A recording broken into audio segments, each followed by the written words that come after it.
Scots told to get a grip amid campaign to remove Union Jack. It can be flown anywhere.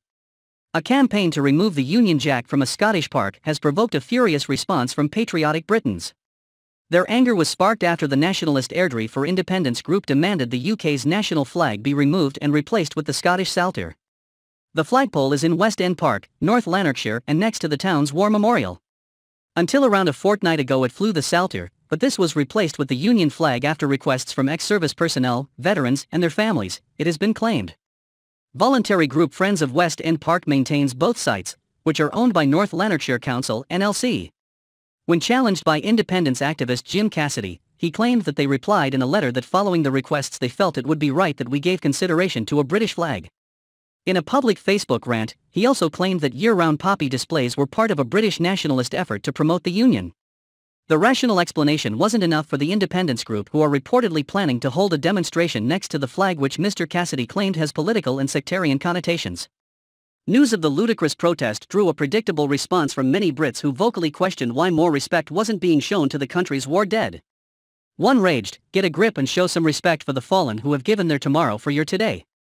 Another wrote, "Does this silly minority believe in banning all displays of the Union flag in Scotland? If so, they would get short shrift from the battalions of the Royal Regiment of Scotland, both serving and former soldiers. The regiment's Queen's colour consists of the Great Union with the regimental crest in the centre and bears 32 principal battle honours from 1914 onwards. Pre-1914 principal battle honours are borne on the regimental colour. I came to the conclusion that silly people should be humoured but not indulged." And a third said, "The Union flag is allowed to be flown anywhere in the Union. As Scotland is still part of the Union, it does not need permission from anti-Union haters.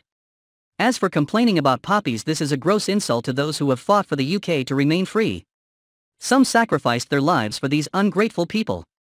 Another questioned the logic behind their argument. They wrote, "The Saltire is part of the Union flag, which means that it is flown wherever the Union flag is flown. The Nats need to take a good look at themselves, and then try to get some education." The Friends of West End Park have yet to comment publicly on the row. But in a leaked letter seen by the National, they said it was apolitical and very saddened and surprised that their upgrade to the flagpole was somehow associated to a political/national cause. Mr. Cassidy, who described himself as a former British serviceman, wrote on Facebook, "The British nationalist community does have a particular focus on a few key areas, such as the flying of the British flag, year-round poppy displays and veterans' causes, so the decision to remove the Saltire and replace it with the British must be viewed in that context." A spokesperson for the council said, "The Friends of West End and Centenary Park is a voluntary community organisation run by an independent committee who do a fantastic job looking after the park for the benefit of the local people and visitors. Flying the Saltire or Union flag is at the discretion of the committee.